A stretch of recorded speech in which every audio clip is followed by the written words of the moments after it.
Hello and welcome to a Byzantium world conquest. This is my first ever world conquest, and it was not meant to be a world conquest. So I'm going to give a little bit of backstory to what happened before I started my campaign. I wanted the world conquest achievement, so I decided to go for it.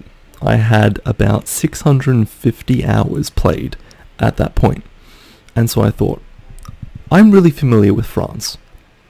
I've done some really awesome games with France, and I thought I could probably do a world conquest with France. And it started out really well. I was pretty much on track, and when it got to the last 50 years, it still looked doable, so I continued on. And what happened was, Castile, basically the colonizers, Castile and Portugal, I had wiped out England early on. Castile and Portugal had massive colonies in the New World, and so they were a pain to deal with. I finally got Portugal completely annexed and got his colonial nations, but Castile, I just kept going to war with him, slowly taking his territory. And by the end of the game, so 1820 December, or January the 1st of 1821 technically would be the end, Castile had 9 provinces, but they had all their colonial nations.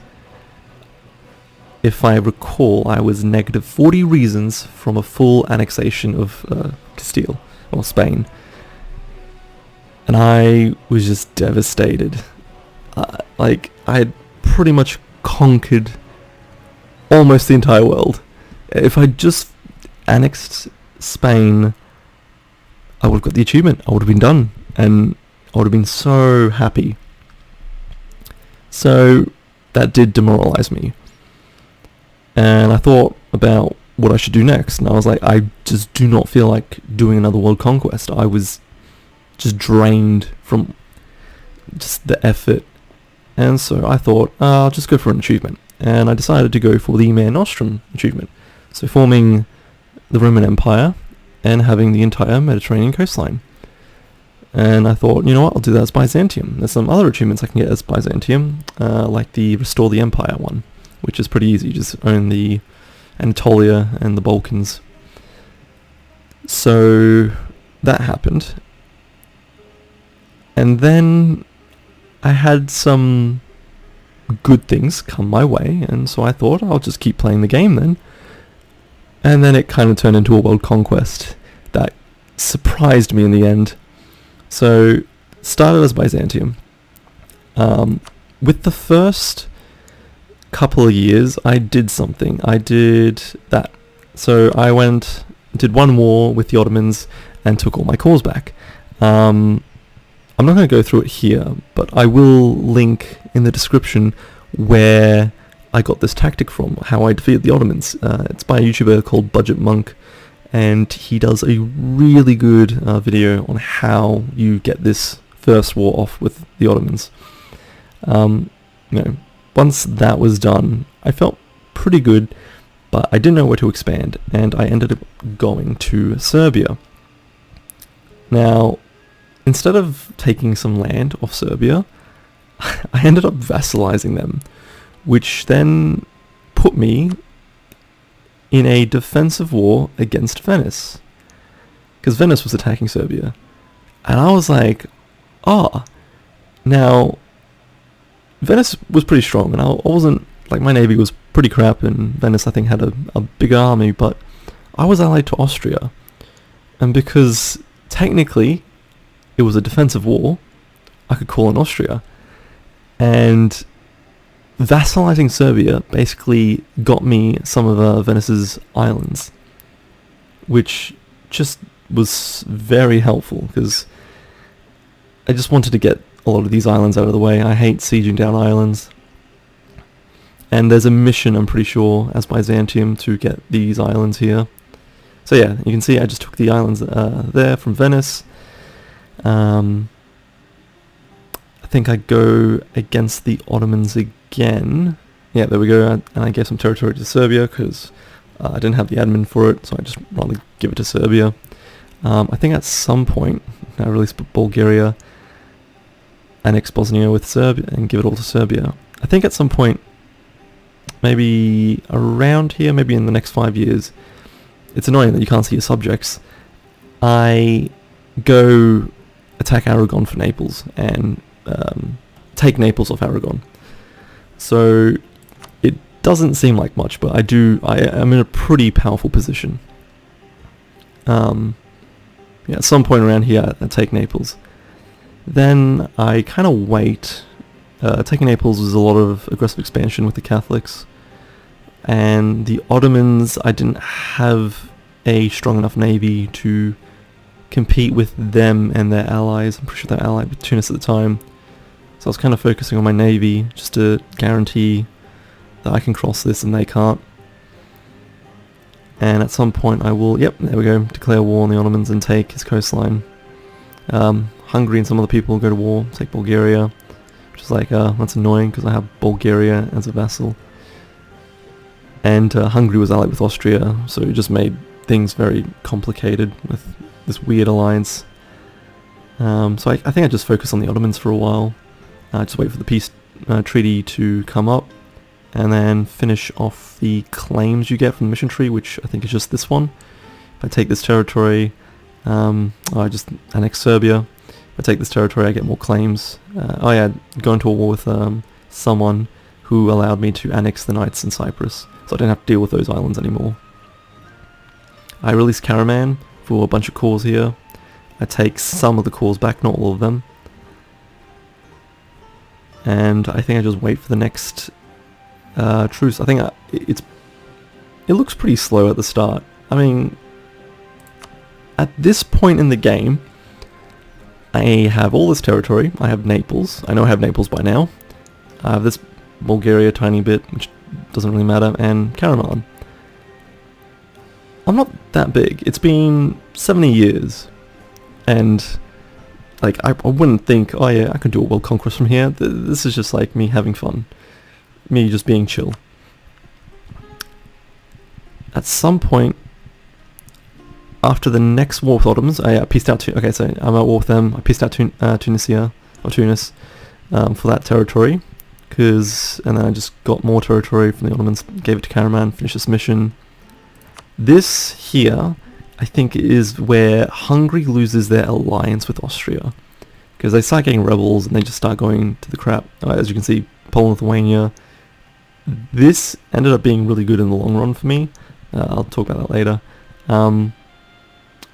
This kind of pretty much fell apart, and so I end up going for a reconquest against Hungary soon. Now that the Ottomans are out of the war, are pretty much not a threat, I kind of plan out my next move. So I took this territory from Tunis because it's getting close to the 4th idea group, or I think you get it in like another 30 years, and I will end up going religious. Of course, as Byzantium. Religious is the best idea group if you are going Byzantium. And I just wanted borders with the Mamelukes, and well, it was mainly to get a border with the Mamelukes so I can do a religious war rather than doing wars for whatever claims I get from the mission tree. So I was just kind of planning out taking this Mediterranean coastline. I've annexed Naples, as you can see, and something happens. So I have a old ruler right now, and I don't have an heir. And I didn't get that pop-up that says, oh, if your ruler dies, you go into a battle, a war over personal union, over like who gets you. But something interesting did happen. I got one of my dynasty members on the Spanish throne, so as the heir. So Spain was going to become my dynasty, which was pretty lucky, because I was allied with Spain at the time. It was pretty lucky. What was really unlucky was the fact that the heir died before the Spanish king died, and then they got another, was it Tristramara, as heir. So, at like a possible personal union could have happened, and then was just taken away from me. But in spite of that, I think it is around here. I go to war with Hungary, get Bulgaria back, or annex Bulgaria, sorry. Yeah, I think it's around here. My ruler dies, and I have no heir, so I got a random dynasty on my throne to whoever I was had a royal marriage with. I had a royal marriage with Spain, but I also had a royal marriage with France, and I had that because my plan was, once my dynasty got on the Spanish throne, I'd break my alliance with Spain, and then ally France, and then promise France land, but not give him any, and then do the personal union, but that never happened. And I never allied France, but I had a royal marriage, and I got a de Valois on my throne, the French dynasty, and I didn't have a alliance, and he had a weak heir. Not that he had no heir, he had a weak heir. I couldn't help myself. I had enough favours with Spain, and so I went to war with France and called Spain in. And it was one of the hardest wars, because France's morale just demolished my troops. I just got wrecked. But Spain just kind of annoyed him until finally occupied Paris and had enough war score to PU France. And I was like, oh damn, that's actually really good. I was feeling pretty good about myself. Like, 100 years in, as Byzantium, I have all this territory plus France. But it got even better. So I was feeling really good. I had a lot of aggressive expansion. I managed to quell the coalition that was kind of forming in Europe, and I decided to go back over here. So I annexed Crimea here because it got released. Some rebels released Crimea. Went against Tunis, took some land. Almost finished off the Ottomans. Georgia here is my vassal. They had one territory, and I did a reconquest. Just took Rome, because... Wow, I didn't know it happened this early. So I took Rome here. Rome, or more specifically the Papal States, was allied to Spain. I had broken my alliance with Spain, maybe, obviously, like 5 years ago, and I went to war with them. So what happened was Spain had I didn't realize this, but Spain had the French dynasty on their throne. I don't know how, but it happened obviously when I wasn't paying attention, and so I broke my alliance with them to try and get that PU war. But what happened was he rivaled me, and so I was like, we're rivals, he's never going to accept a royal marriage, so I'm never going to get the PU. So instead I went to war with Spain. I took Rome because he was allied with the Papal to peace them out, and then I just took this territory because my plan was, well, because I can't PU Spain, I'm going to release Aragon, and Aragon has a lot of cores on all of this territory, especially Sicily, and Sicily has a lot of development. I think it's like everything in the 3 provinces on this island are all like around 20. So I took that for the reconquest. You'll see I release Aragon shortly after,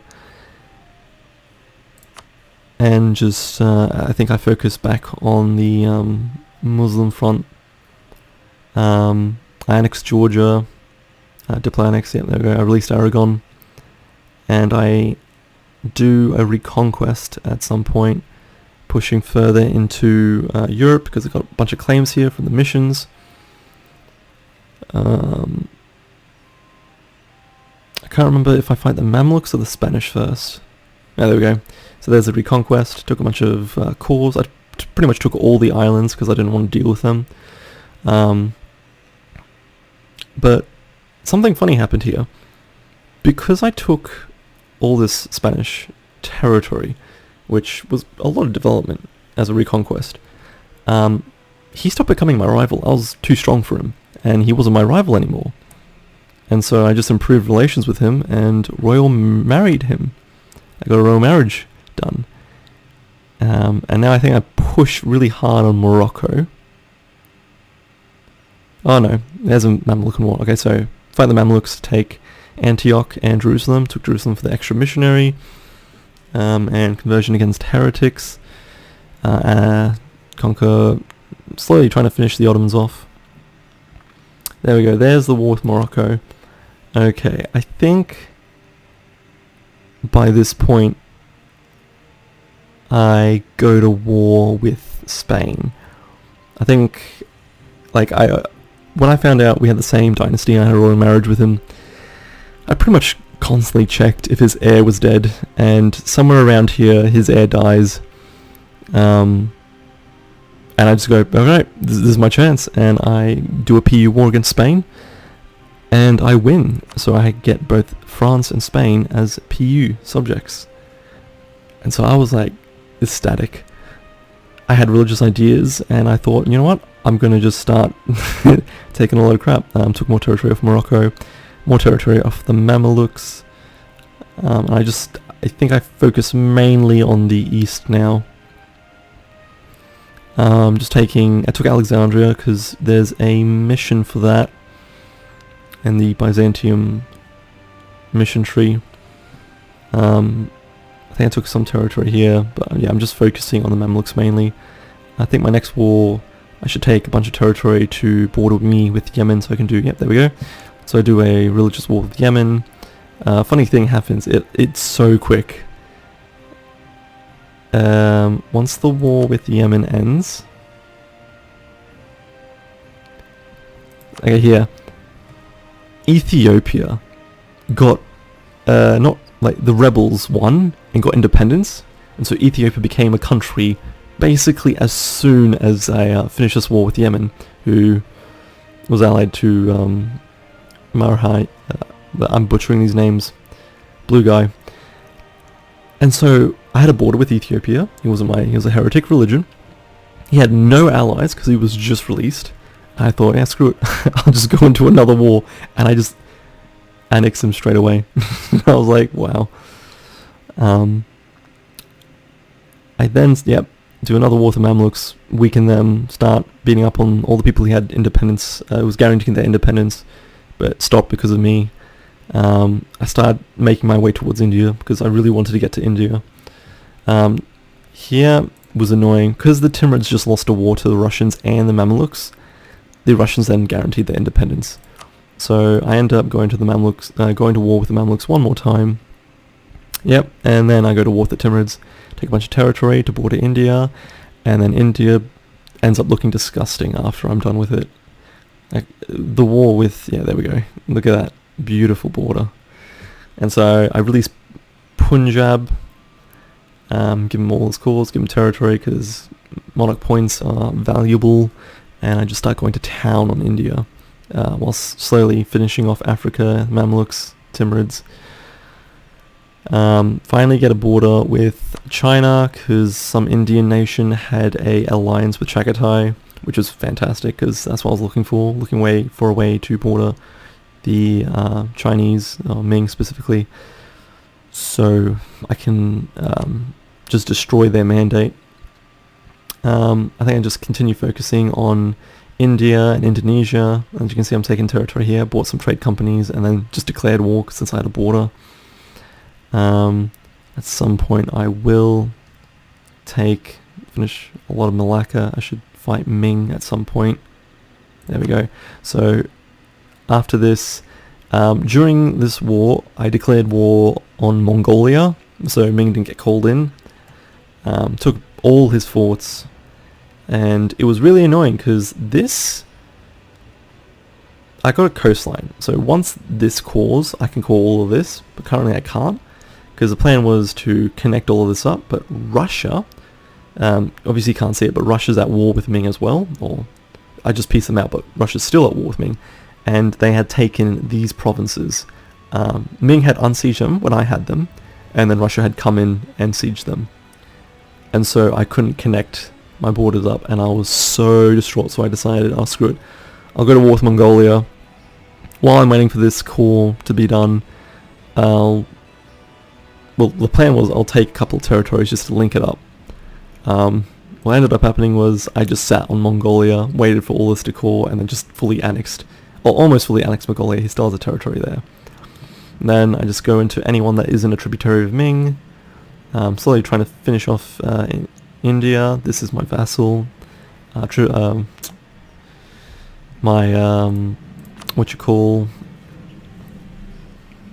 the thing that you get at Tech 23, the vassals you can create. I haven't done much here in Europe, as you can see. I've taken a bit of territory from Austria because I had claims for a mission tree there, which gives me claims on Venice. Basically, I was looking for, there's a part of the mission tree where you have to take all this territory here, like a bunch of missions to take this territory, Venice, southern Italy, Rome, and then the mission tree gives, there's a mission, once you've done that gives 2% missionary strength and 2 tolerance of the true faith, which was huge. At this point, like, I've been converting. As Byzantium, you get an insane amount of missionary strength as well as tolerance of the true faith. I think I got it around 14 as Byzantium. So not much is really happening in Europe with me. I'm just focusing on Asia. I tend to save Europe for last. Well, that's what I did in my French world conquest. By the way, this is my second attempt at a world conquest, and it wasn't even meant to be an attempt, which just makes it all like the more funny. Just slowly now eating up Asia. I fight Russia because Russia's revolutionary, and I hate that modifier that you get when you have when you have like peace with the nation and you get the unrest. So at this point, China released another client state. That's what they're called. Released a client state for China. Still got a lot of development. So I looked at the date. I have another 70 years. I can easily slowly eat away at China. I decided it's time to pretty much fight Europe.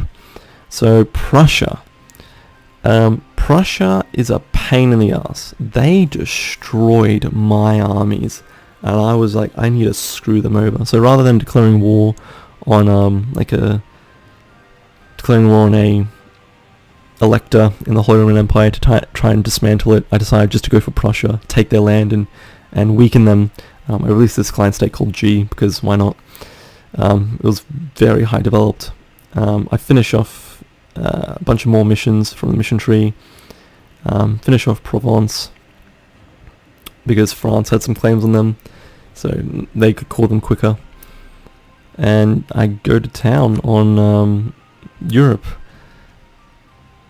Ignore that, I haven't technically annexed. All of this is Spanish, and pretty much all of South America was Spanish, except for this, which was Dutch. You had English Mexico, and then you had France had the East Coast. All in the north was pretty much English, and then Spain had this. So I keep going to town on Europe. I think my plan is just to go for the colonizers as soon as possible.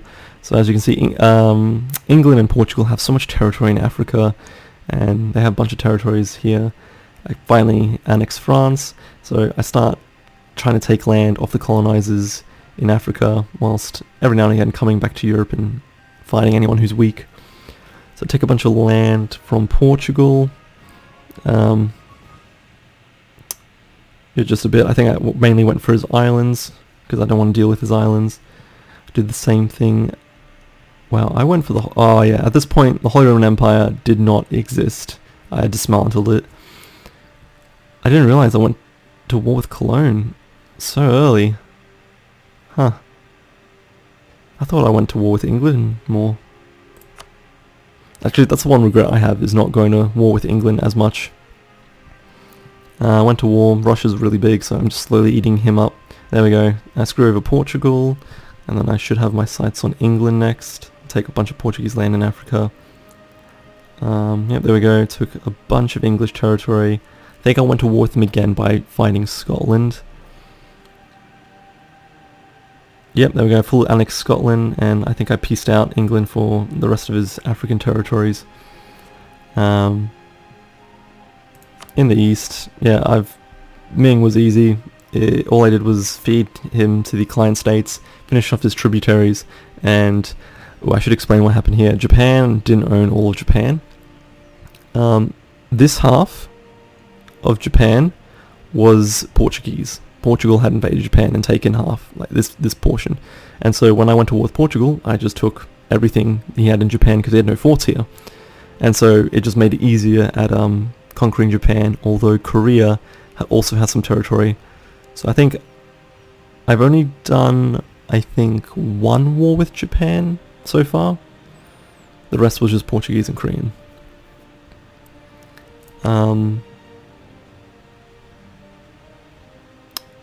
I release Conquer Russia, get another client state to call that up, focus on Europe again. I mean, it's just Europe. England, I think around about now. Oh, there we go. Finished off Portugal and gave released a client state to deal with that. Because I did, I think, 140% overextension, so I could not deal with it. Also, I'd like to point out, in this game, I did not go over my overextension until right at the end. I got all the Portuguese territories, or colonial territories, annexed to England in one war because England was frustrating. And then just took my time with Europe. There's only a couple of nations left. Took whoever was allied, I just wanted to completely annex everyone. I was slowly annexing my client states. Russia was kind of scaring me because he's still got a lot of development and kind of running out of time, and so I say, screw it, I'll just go overextended and just do 2 quick wars, annex my client state, and we have a 1 tag. Did not mean to do that. When I started this game, I did not aim to do a 1 tag. I didn't even aim to do a world conquest. Finishing this game, I have 750 hours of experience in EU4. And I was just shocked. I was kind of dumbfounded that I did this as Byzantium, but not as France. And I think it shows playing the game from start to finish, at least once, gives you a lot of game knowledge. Like, the French game that I played, where I tried to do world conquest, taught me a lot of things, because I did so many mistakes in that run. One of the biggest things it taught me was colonizers, you gotta deal with them early. They are really hard to fully annex at the end. The wars take a long time, especially when they have massive colonial nations. But yeah, I was like, how? But not only that, I could convert the entirety of the old world. There's like a couple provinces left. There's 3 provinces in Africa, that hasn't been colonized, so that doesn't count. Couple of provinces in Europe, and a couple provinces in Japan, and the entirety of the old world would have been converted. It doesn't take that long to convert. For Christian nations, it's like 3-4 months. For anything else, it's, as you can see, 9-10. And I got about 35 months left in the game, so I could easily convert the rest of this. These are about to, the religious zeal, malices are about to expire on these. And I would have converted the entire old world. Problem was the new world. With the new world, I did most of the converting. My colonial nations weren't converting, which was really frustrating, because when I got the PUs over France and Spain, it was shortly after the 1600s that I force converted France into Orthodox, and then later on Spain. So their colonies, France and Spain forcibly converted their colonies to their religion. And I could see when I was conquering India and everything that the colonies were converting for a bit, and then at some point they just stop. I didn't know why, so I had to convert most of this and all of this, and I was converting Christian nations because Christian religions, so like Catholic, Anglican, whatnot, because it's faster. I had the 3% missionary strength versus heretics from offensive and religious ideas, the policy you get, as well as there's a mission as Byzantium to get missionary strength versus heretics 10% for 20 years, which was really good. I cannot... this game, I can't finish converting because some of these territories in the New World have religious zeal past the end game date, so there's like nothing I can do about that, which really does suck.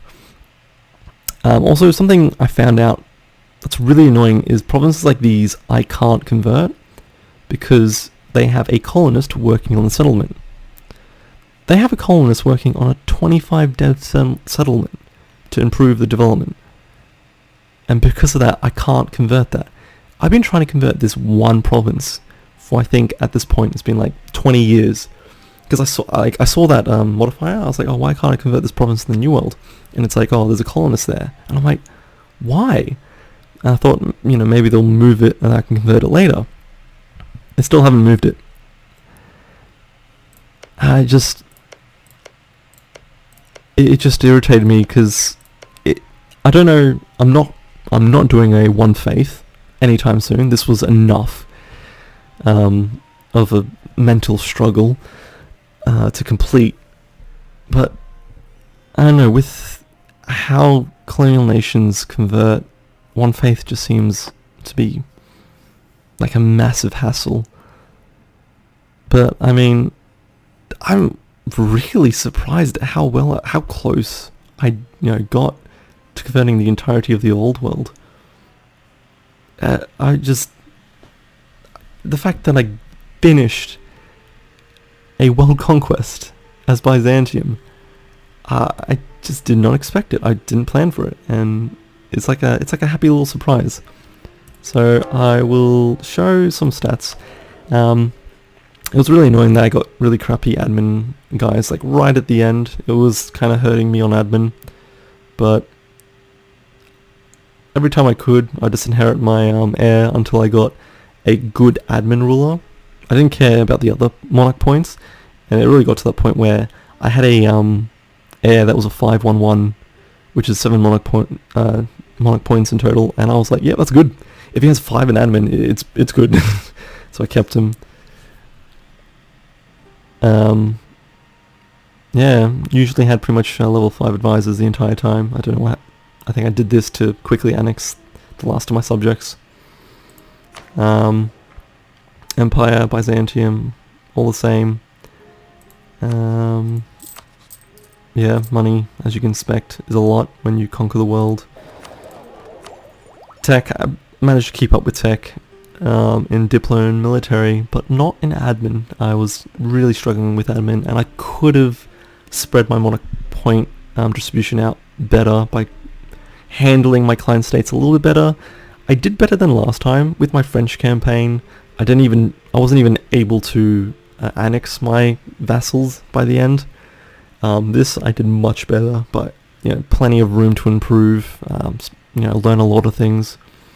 My ideas, I went influence into admin because, as you could tell at the start, I had Serbia as a vassal, Naples as a vassal, Karaman, and because I was going I like going vassal heavy at the start because admin is really important at the start, and so I don't want to spend it coring. I'd rather spend Diplo to Diplo annex people. Apparently okay, there you go. I went religious third. This was so good. Once I was unrest wasn't a thing in this game because of religious ideas. If I conquered territory, I'd have rebels spawn once, and that was it. They'd never spawn again, because after they spawned, I would convert the entire territory. Well, once I caught it and the rebels spawned, I would convert the entire territory quite quickly, because Byzantium is just insane.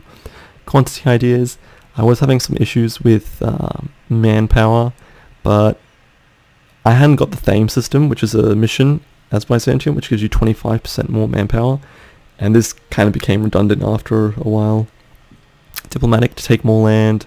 I needed more diplomats. It was really annoying just having 3. Reputation, more relations, whatnot. Offensive ideas for that siege ability.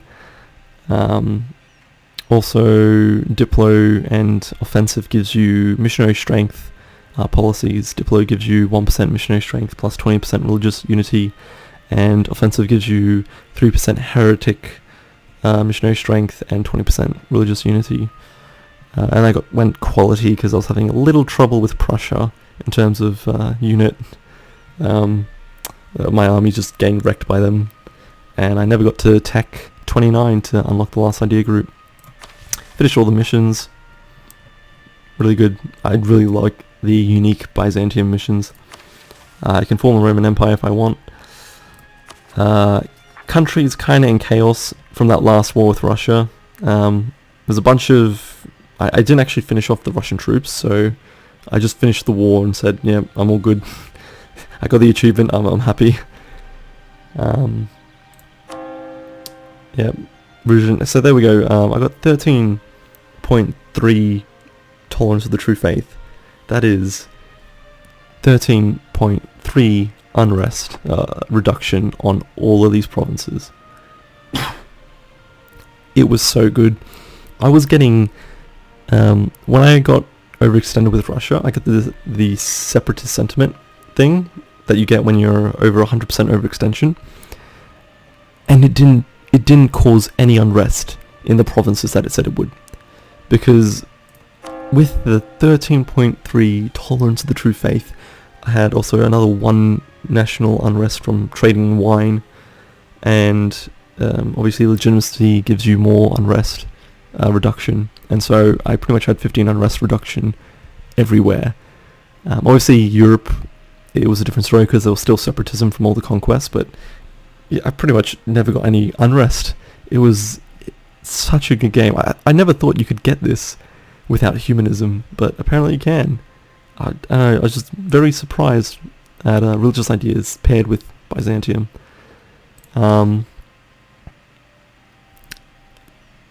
Yeah, military, or pretty much always had 100 army tradition at the end. Obviously the trade companies helped with that, with the building you can build in trade companies. I love this. Slacken recruiting standards gives you 512,000 manpower. I think my max is 1.5 million. That's such overkill. I never need mercenaries.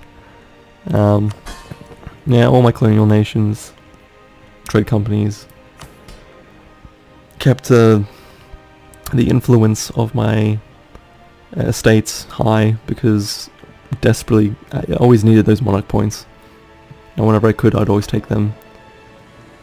So yeah, a Byzantium world conquest done, not like one tag, and I am definitely not the most skilled player. After doing this, I really think most people could do a world conquest. Although I would definitely recommend picking a nation that's easier. I think this was mainly possible because of my personal unions. The problem with European nations is you don't get any core creation reduction, core cost reduction, and it means, you know, obviously you spend more admin coring, but more importantly it takes longer to core, and it slows down the game, and that's what I had trouble with my French campaign. And I think playing as maybe the Ottomans or Timurids into Mughals or a Horde, someone that gets core cost reduction, and then getting admin policies to stack that, would just make it that anyone could easily do a world conquest. You just have to sit there and be mentally prepared for it, because it does take a lot out of you. Yeah, that's my video. I plan to start a campaign, I think. I'm going to go for an achievement, and I'll upload that to YouTube. So until then, have a good day.